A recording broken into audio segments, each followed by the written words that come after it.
Okay. We're live now. Thank you very much. Eitan, what's the name? Roni. Yeah? Roni Ben Sarah. Okay. We are giving the shir tonight. This is about Pesach preparation and preparing correctly. Okay, and this is going to be for Refuah Shalema for Roni Ben Sarah. And we hope that he'll have a Refuah Shalema soon, even before we get to Pesach. Please go. Okay. And it's the following. I'd like to start with the following story / parable that I read yesterday. That I think it really puts everything in perspective as far as Pesach preparation is concerned. And I'm not going to be talking about cleaning. Please, all the ladies here, don't get worried. I'm not going to tell you what you have to clean and what you don't have to clean. That's not what we're talking about. Okay? So, there's a fellow that owned... the men are like, yeah, please do this. It's okay. There's a fellow that owned a fallow piece of land. He's got this piece of land. It's actually good property. He could build on it. And he says to himself, why should I have this piece of land that's just sitting there empty, that's got nothing on it? I'm going to build something. I'm going to build a property. So he brings in a contractor. He has the guy look around, evaluate the property, evaluate exactly how it works. And he says to himself, okay, you know what?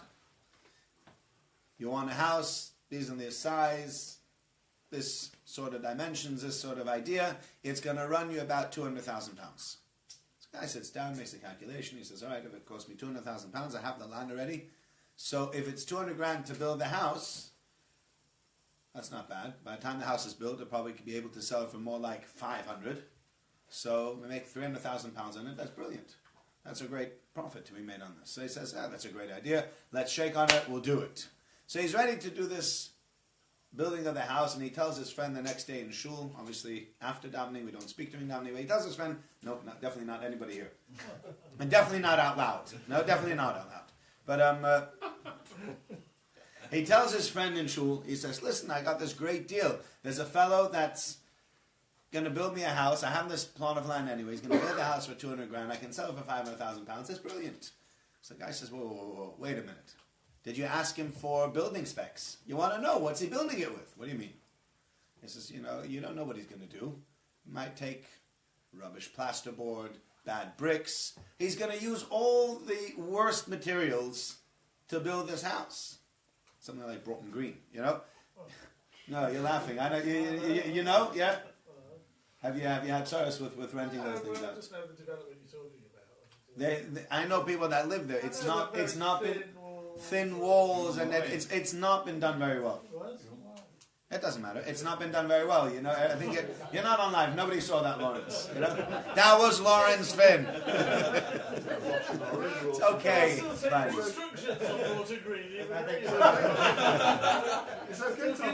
It's okay. There's no Lashon Hara, nothing. You can hear everybody. It's fine. Normie and Company, please. Anybody who has any questions for any rentals in Broughton Green, please speak to Normie and Company. Sales as well. Yes. David Mintz is your man, and if you can't get through to him, Lawrence Finn. Oh, come on, boo, come on. Right, okay, enough of that. Pardon? It's a team effort. No, it is a team effort. It's a team effort. Yeah. Anyway, so you build it badly. All you end up having is a lot of people coming back to you with a lot of complaints. It's leaking. It's not been built well. The walls are coming in, it's not straight. All these different complaints. Anybody who's ever lived in a house that's not been built properly or has had builders that have made a mistake, it's a pain in the neck. We once had a plumber. That's one of the worst things. If you have a plumber that doesn't know what he's doing, it's not fun. The heat went, it's the middle of February, we're freezing cold, and we called this plumber, and this guy came and he's starting to look through first, where's your boiler? So they made an extension, and it's sort of below the extension. So it's really a pain in the neck to get there. You have to do all the plumbing on your knees, because it's not tall enough to stand there. And he's looking around, he doesn't know what he's doing, and he's making me move all this stuff with him, and then I don't know what to do. And it took him 3 days to fix it. Literally, he had no idea what he was doing. It took him 3 days to get it working, finally got it working. I was like, they charged me a fortune. Half a week later, it broke again. I was like, what should I do with this guy? I called up a friend of mine who's in property. He says, do yourself a favor. Call a different plumber. You're going to call the guy back. He's going to come. He's going to mess you about again. He's going to take him. Who knows how long to fix it again. He doesn't know what he's doing. Just leave it. What are you getting this cowboy in? Get in somebody that knows what he's doing. You just have a lot of hassle if you don't get the right people. So, all right, so you get the right people. You try at least to get the right people. You're just going to have hassle with this fellow. He says, all right, so what do you recommend? He says, I recommend sit down with the fellow. You say to him, I want to go through with you. I want to go through with you which bricks you're going to use. I want to go through the material, or the wiring, everything. I want to have a spec. I want to know what it is. So he calls up the contractor. He says, I want a spec. No problem. Sit down. We'll sit down. He sits down. He tells him what kind of bricks. He's done all his research. He tells him what kind of bricks he wants, what he wants to do with the bricks, and what he wants to do with each thing. He's like worked it out perfectly. And now he's worked it out perfectly. The guy's written it all on a piece of paper. They've signed. Done. The guy comes back to his friend. He says, look, no problem. I went. I spoke to him. He did it. Not an issue. 3 days later, gets a phone call from this contractor. He says, all right, you can come now. I mean, I can come. It's been 3 days. How'd you build a house in 3 days? He goes, no, I got it all taken care of. You got it all taken care of. Let's see. Yeah, I'd be surprised to see what he did. Shows up at this building site. And he goes, what are you talking about? There's nothing here. He goes, no. Look, you asked for bricks. You got bricks. You want a plasterboard? There it is. You wanted the best wiring? Here's the wiring. You can check. I bought every single company. Whatever you've asked for, that's what I got. To which the fellow said, obviously, it's worthless. I don't need the bricks. I don't need the plasterboard. And I don't need the wiring. I don't need any of this. Either you put it together as a house, but if you're not going to build a house with it, then all the raw materials are really worthless. I don't need them. So Dubna Magid says the following mashal. He says this is a parable on something else, but I thought that this is I think it's a very, very strong message as well for us as far as Pesach is concerned. And that's as follows. Come Pesach, a lot of us are busy with many different things. You're busy with cleaning the house, and you should be. And you're busy with setting up the Seder, and you have to cook, and you have to invite everybody. You have to make sure that the house is spick and span, and that the kids have new clothes for Pesach, and that everything is just ready. What it takes to get, I don't have to tell you what it takes to get a house ready for Pesach. Getting a house ready for Pesach, it's a rush, it's a pressure. No matter how early you start, can anybody explain this? No matter how early you start, you always finish on the last day? Nobody ever calls me up 5 days before and goes, I finished cleaning for Pesach. I got 5 days extra. I got nothing else to do. Pardon? Leanne does. Leanne, are you the only one? 2 thumbs up. Next week. They're bringing Pesach next week. Yeah. Do you know what the problem is? The problem is with all those people that really, the problem is that people really organize that, we're all too jealous. That's why I'm finished cooking for Pesach. No, you're not. Yeah, it's all finished. I've cleaned for Pesach, I've cooked for Pesach, I've done it all. Really? You finish early? She might Amazing. finish early, but I don't, Rabbi. Okay, look, nobody's asking you to finish early. As long as Leanne finished early and the house is ready, you can come home whenever you're ready. But there's only one Leanne.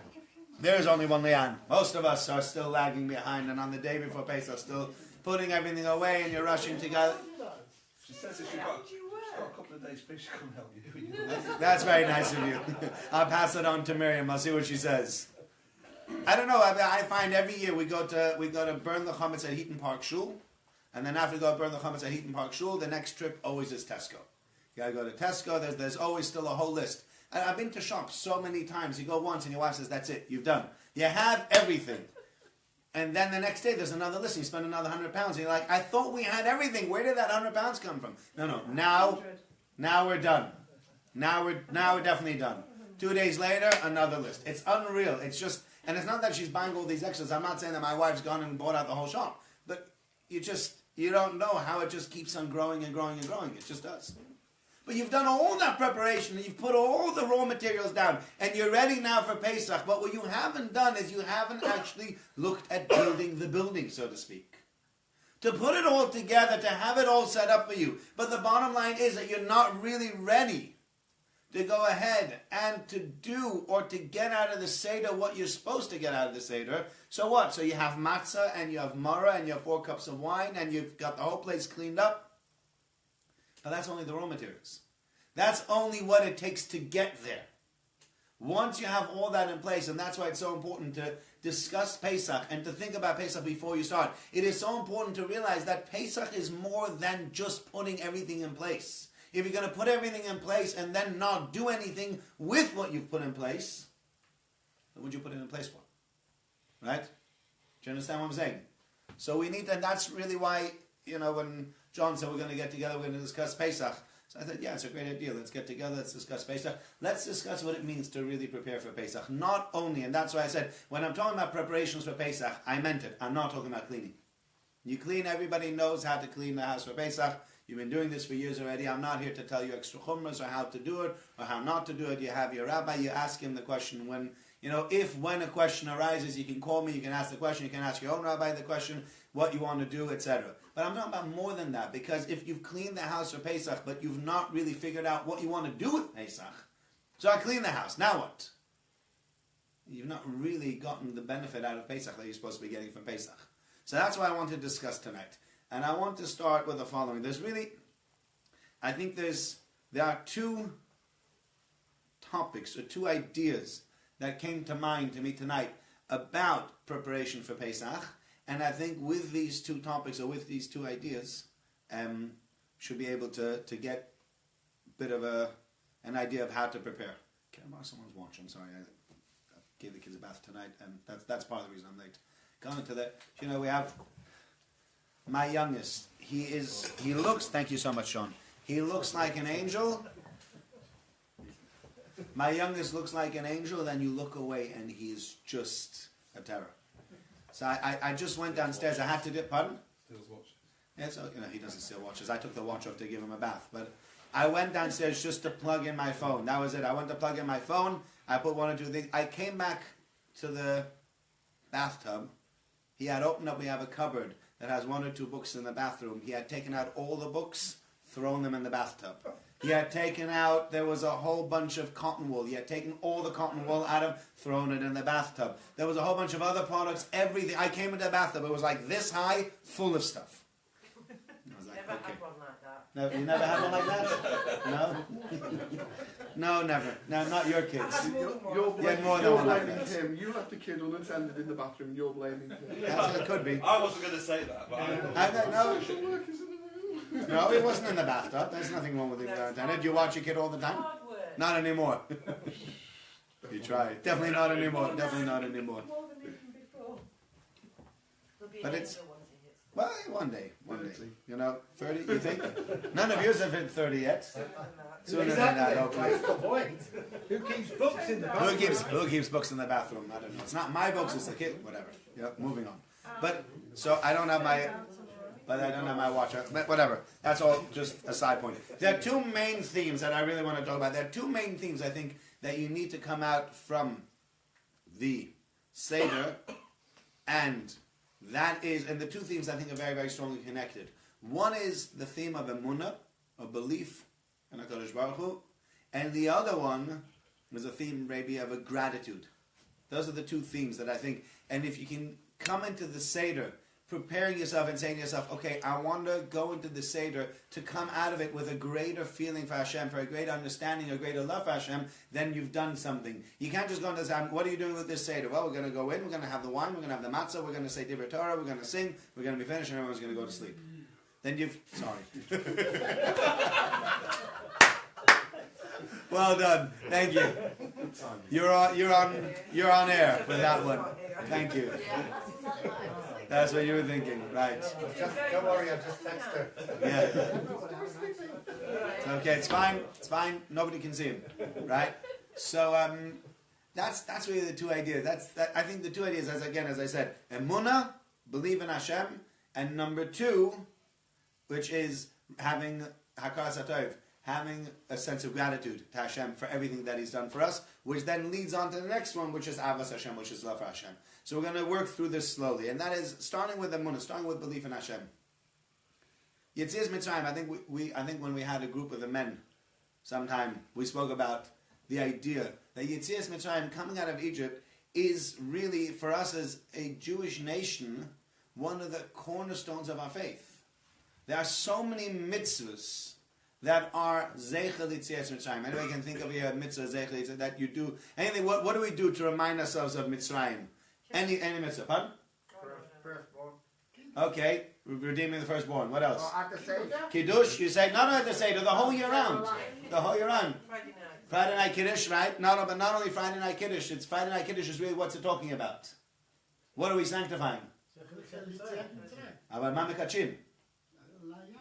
No, but why are you saying Kiddush? Really, what are you saying Kiddush on? On the Shabbat. No, Kiddush means sanctifying not the wine, sanctifying Shabbat, but we sanctify Shabbat on the cup of wine. Right? So you're saying, Baruch atah Hashem Elokeinu melech haolam, Asher kiddushan mitzotav v'atzavanu, who sanctified it with his mitzvahs and wanted us, v'Shabbat kodsho b'ahava v'atzon yichalanu, and his Shabbat, his holy day, with love and with his will, he gave us as a inheritance, zikaron l'ma'aseh bereshit, to remind us of the creation of the world. Then we continue, Ki hu yom tchilah mikra hakodesh, it's the first day, the first one of all the Yom Tovim. When the Torah speaks of the Yom Tovim, that's the first one to be mentioned, and then we say, Zecher L'Tzias Mitzrayim. Right? But that's talking about what? It's Kiddush, you're right, but Kiddush is really there to speak about Shabbos. So far we said redeeming the firstborn, Shabbos. Rosh Chodesh, you go. Yeah, Rosh Chodesh, you could say, yeah, okay, Rosh Chodesh comes out, yeah, that's Chodesh Hashem Rosh Chodesh, the first month. But not which other Kiddush says Zecher L'Tzias Mitzrayim, actually. All of them say. Yom Tov not so much, Havdalah not so much, but Yom Tov, every Yom Tov Kiddush will be the same. We'll say Zecher L'Tzias Mitzrayim. So you got Pesach, Shavuot, Sukkot, Shabbos, redeeming the firstborn, Tzitzis. No, I don't have them out now. Right? Did you do it in the Amida? Do we speak about? No, not before, but right before the Amida. Every day right before the Amida, we're to remember the Exodus. Azir Shir, that's right. That's the pinnacle of Psukei de Zimra's Azir Shir. We speak about the Jews coming out of Egypt. And we do it again in Kriya Shema. Which one of the three of the Kriya Shema speaks about it coming out of Egypt? Tzitzis, yeah? Matzah Lechem. Well, we got two bread. Okay, Lechem Mishnah. Okay, Lechem Mishnah on Shabbos, absolutely. That also is a reminder of the fact that God took us out of Egypt and gave us this double. So we keep on going. And there are more. All of the parashas are... trying to think now. Yes. 2 out of 4 of the parashas in the Tefillin speak about Yetzias Mitzrayim. So you're talking about Tefillin also. You know, Tzitzis, Tefillin, Mezuzah. Yeah, I mean, the Ramban, Nachmanides mentions many of these. So you go through a list of them and you say, so there's so many things that we do, Zecher Yetzias Mitzrayim, as a reminder of Yetzias Mitzrayim. And the question becomes, why? What's the Zecher? Why are we so busy with remembering Mitzrayim? And the answer is part of what we said before. Because coming out of Egypt is the cornerstone, or one of the cornerstones of our faith. God took us out of Egypt. And we realized that it wasn't just emancipation, that from one day to the next we became free. This wasn't like the black slaves in the US, where at one point or another they realized this wasn't right, and it wasn't right, and they decided they were going to let them free, and there was a civil war, but in the end after the civil war they got to go free. But there's no miraculous savior going on over there. Whereas we read about 10 plagues, and we read about coming out of Egypt, and we read about going through the desert, and we read about the splitting of the Red Sea. You read about all of that, and you say to yourself, my goodness, God made all these miracles. And God made all these miracles, and we tell over the story as a narrative for generations. That means we've been telling over this story, and our fathers, and our grandfathers, and our great-grandfathers, we've all been telling over the same story. Right? Who here has seen, I don't know, who's got the oldest father, grandfather, great-grandfather, who's seen somebody how many generations back? You know, some of us as kids might have seen our 90-year-old grandfather, right? Which could be 50 years ago, and you saw somebody who was 90 years old, so that's already 150 years ago. You saw somebody who's actually seen somebody another 100 years before him. That goes back 250 years already. And your children will probably see somebody. One of these Seder tables spans a very long time in going backwards and forwards. There's a lot of generations there, and that covers a lot of time.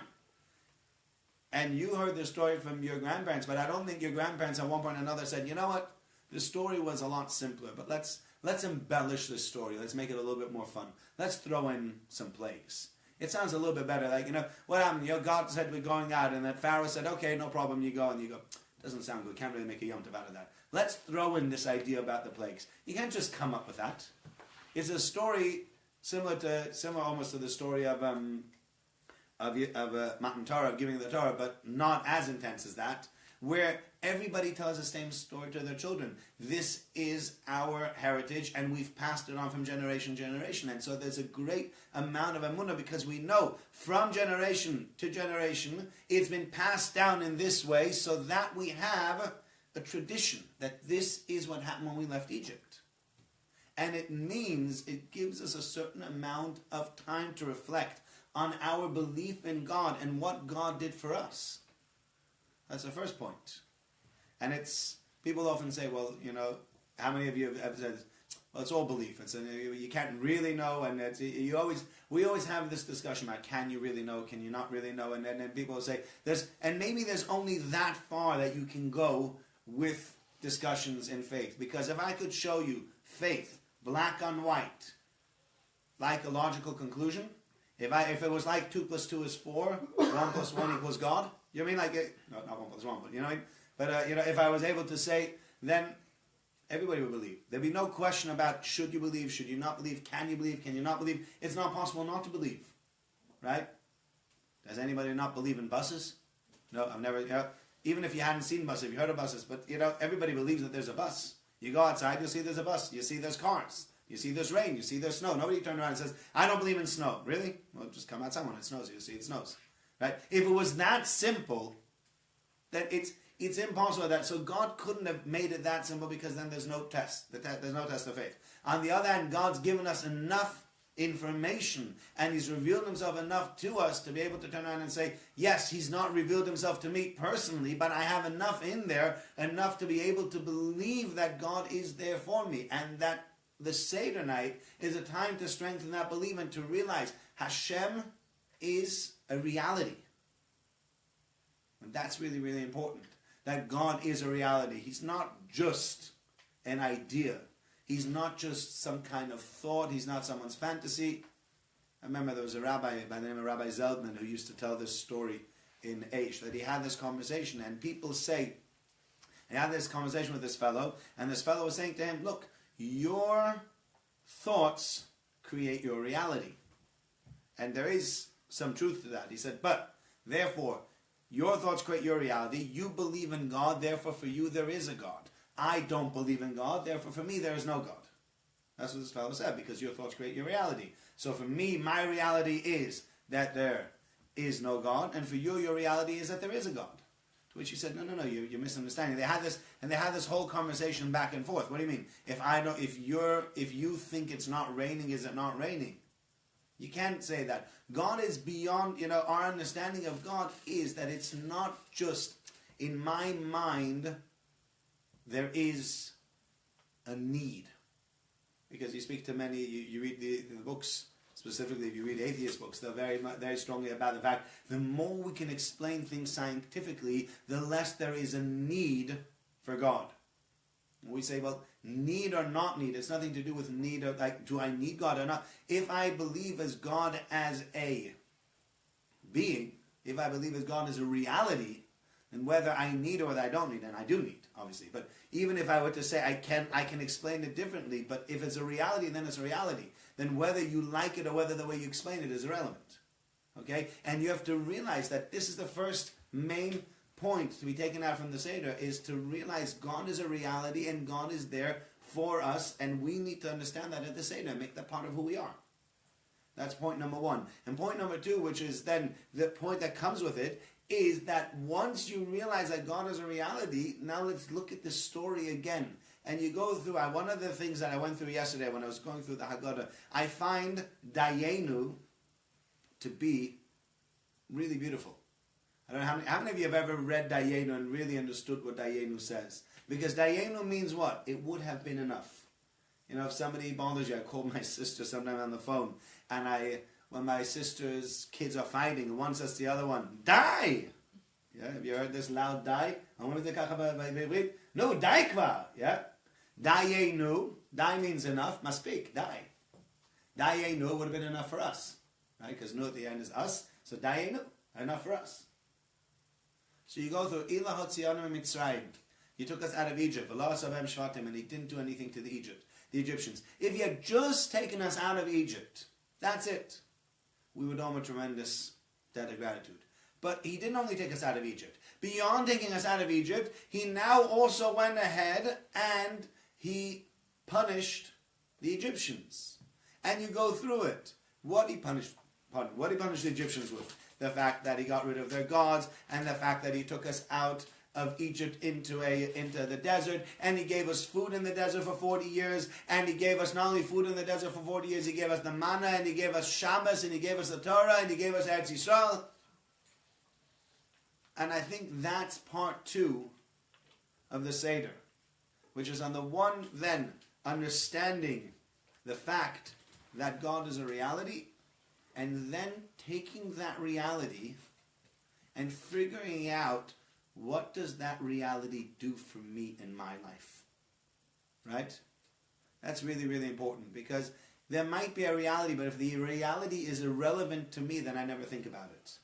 A reality, if I want to make God part of my life, I need to then figure out, okay, so why is God relevant in my life? So you go through this whole thing about the Dayenu, but you can speak about it for yourself also. There's a sefer called the Chovos HaLevavos, the Duties of the Heart. And to me, it's one of my favorite svarim. They have he has a chapter called the Chapter of Reflection. And he speaks about belief in God, and after he speaks about belief in God, he says, and if you reflect upon your life, you will see there are so many things, there's so many bits and pieces that God has created just right, just for us. Right? And you can take almost any example.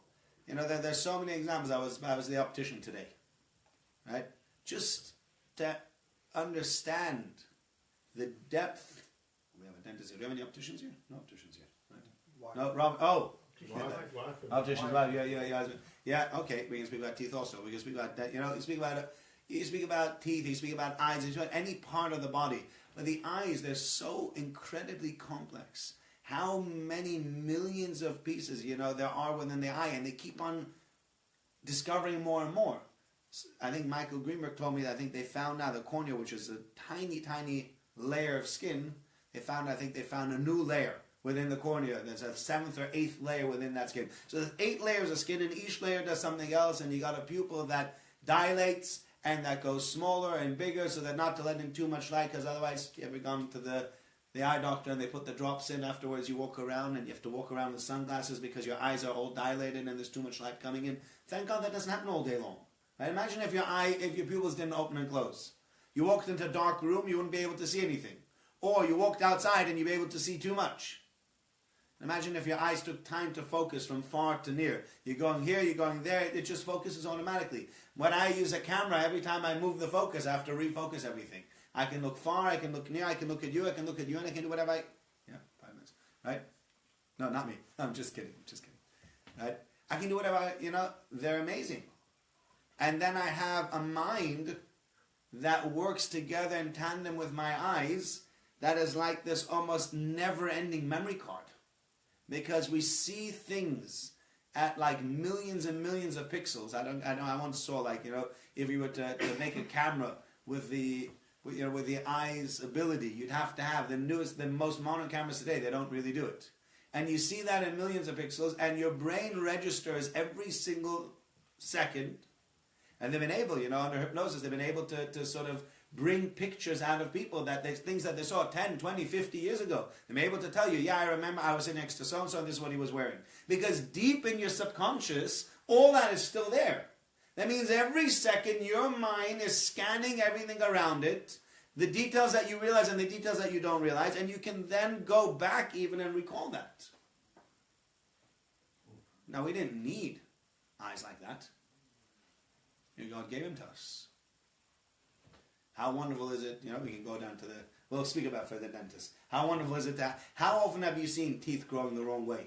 They don't grow that wrong way that often. Have you ever seen molars in the front? You ever seen? Nope. Right? It's quite an incredible thing that we don't have molars in the front, because what we do with molars in the front, you need the front teeth to be able to cut off the food, because if the front teeth weren't shaped the way they were, you'd have a hard time cutting your food. The back teeth are there to grind it down. The front teeth are there, and then you have the ones in the middle, and it works perfectly together. And then you have, it's not a great thing, but you have pain, and thank God you have the pain in your teeth, because if you didn't, then you wouldn't know there was a hole there. You wouldn't go to the dentist to fix it, And then I think Jeremy Cooper said to me that the most common cause of death in the Middle Ages, tooth decay. Because your teeth start decaying, they decayed until you got blood, you got an infection in your blood, and that was it. So how wonderful it is. You know, you turn around and you say, anybody have ever had bad dental pain? I've had it once. I had it it was strange. I had it the same day my wife gave birth to our daughter. Yeah. It was the two of us flat out. You know, it was terrible. It was very traumatic. Your pain was worse. I didn't say that. You said that. You said that. You know? All I know is at the end of the birth, you know, I had to spend the night in hospital, and I was in such pain because the ibuprofen had sort of worn off, and I said to them, this is a hospital. Do you have anything to give me? Sorry, no, and now to give me. Thank God, there was a Rivka Beagle. You know Rivka Beagle, the Rivka Luftig. No, Beagle. Yeah, you know her, the midwife, Jewish midwife, and she Avram Olavashom's wife. She gave me something. I was dying there. You know, it was just like lying on the thing, like, oh, it's terrible. But if I didn't have that, it'd be even worse, because it just. So you have all these things. God has created us in the most amazing way.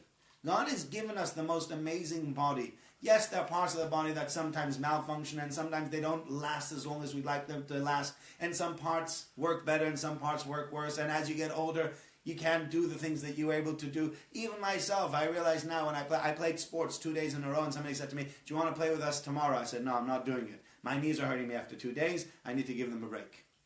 Now, when I was 16, my knees are hurting me? My knees don't hurt me. They never hurt. Now they do. Now after 2 days of doing sport, they hurt me. Okay, so I take a bit of a break. You do it again the day after. But it's an amazing thing, and God gives us all these things. And you read through the Sha'ar Bechina, you read through the Sefer, and he goes through it. And if you take the time to realize and to count your blessings, and that's the other thing that would be lovely to do at a Seder, is to think before the Seder, count your blessings. You're sitting around a Seder, specifically, most of us will probably sit together with their friends and with their family. Either friends or family, some of us with both, some of only one or the other. There's no time to do this. You've got to get off the Seder. No, you got to do it before the Seder. You can't do it at the Seder. You could do that as an exercise at the Seder. You could say, part of the Seder, you want to say to people around, after Dayen, you want to say, okay, can we do this exercise around the table? You know, Dayenu is talking about the great things that God did for us and how many extras He's given us. He gave us in those times. Can anybody here express about the extras that they have received in their life? Right? Whether it's a spouse, whether it's children, even a spouse. I was just in America. And I met a guy who I went to high school with. And he's 37 now. He's a bit older than me. He's just half a year older than me, so he's 37. And I was there for my youngest sibling's bris. I went for so I was there last week just for a weekend. I went on Wednesday, came back on Monday, and I went for this bris. And I met this guy on Friday night. We were dining together in shul. And after I met him, I was thinking to myself, I went home with my brother, and I said, it really saddened me to see this guy. He said, what was it? He said, look, I really got on with him very well in high school. And I wasn't sad to see him as such. But I said to myself, I'm coming home with you tonight. You have a wife. Baruch Hashem, now you have a child that you've just had a bris with. Okay, I'm not with my wife now, but I have a wife and children back at home. Who's he going to? Where is he going? Pardon? No, he's not married. Still single. No, the friend is talking about. I know that one. Yeah, the friend. We weren't going down that route. To yourself, young lady. No, my brother did not. Yeah. It's okay. But I thought to myself, that would make a good sermon. Yeah, it would. How fortunate. How fortunate am I that, I have somebody to come home to. It's not to be taken for granted. It's really, it is something that you have to turn around and you say, and I know plenty, he's not the only single guy I know, but he's a guy that I went to high school with, so it hit me a little bit harder with this guy to say to myself, we went to high school together, why do I have a wife and he doesn't? It could be that he, so you might say, no, he's obstinate, or he's a little bit, whatever, you can give all kinds of, but at the end of the day, I've been given this gift and he hasn't. And it is a gift. Can't go beyond that, right? And then every child, we know people that are childless, and it never goes away. The pain of that never goes away. It's a very, very sad thing. And God's given me children. To each their own, however many you have. But every child is a gift. It's a gift beyond belief. That there's no way, there's nothing that we could ever do to make it up to God for giving us children. I can't think about, what am I going to do? Say thank you? Somebody gives you this massive gift and you say, okay, thanks. That's it. You can stand here for 100 years and say thank you. It just wouldn't do it. There's so much that we have in our lives that we can turn around and we can say, God, you've given me so much. And I don't know if I deserved it. But tonight at the Seder, let me make a point of thanking you for it. Let me make a point of saying, God, I owe you one. I do owe you one. And sometimes life isn't easy. There are plenty of things that we turn around and we say, God, I don't know why you've done this to me. It's hard, and it's not so easy, and whether it's health, or whether it's finances, or whether it's sometimes shalom bayis, or with your kids, or with business associates. There's so many things that could go wrong in our lives also. I'm not saying it's all going to be a walk in the park, because it's not. But we all have what to be thankful for. We all have things that we can turn around and we can say, I have not done anything to deserve this. I'm not. I'm trying to be as good as I can. But as good as I am, God showered me with a lot more than however good I'm going to be, He's given me more than I deserve. You can always say that. And so when you come off Dayenu, to me it was, you read through Dayenu, you say, yeah, it's beautiful, Dayenu, what God did to them. But make it real. Make it something that to yourself you say, I want to walk away. I want to say, God is a reality. How do I make God a reality in my life? By appreciating the things that God gave me. By saying, I didn't deserve X, Y, and Z, and God gave it to me anyway. It becomes more of a reality to me. It becomes something that I feel. It becomes something that that I can really be thankful for.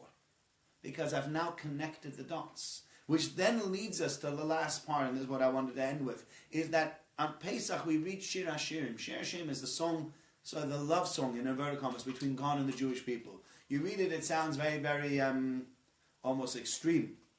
If you read it just in the English, it sounds almost obscene in the wording. And obviously the wording is not to be taken literally. And there's a lot of allegory that goes behind it. But specifically, Pesach is the time where God shows us that love. God did so much for us when He took us out of Egypt that He didn't need to do. And that's really a symbol, I just celebrated my anniversary this week. We've hit 14. That's, everybody says I'm 14. I got kids, 14 is not that much, looking at everybody else in the room. But, for me, it's a milestone. And you think, pardon? Every year is a lot. As we said before, every year is another blessing. It is. Every day is a blessing. Pardon? I didn't say that. That's not what I said. I said 14 is a small number. It is a small number compared to everybody else in this room. Right? Still, it's just 14. That's what I'm saying. Right?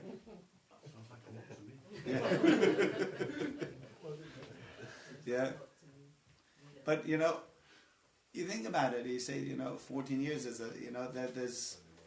What makes a marriage what makes it special between a husband and a wife is the fact that not that I do what I have to do, because everybody tries to do what they have to do.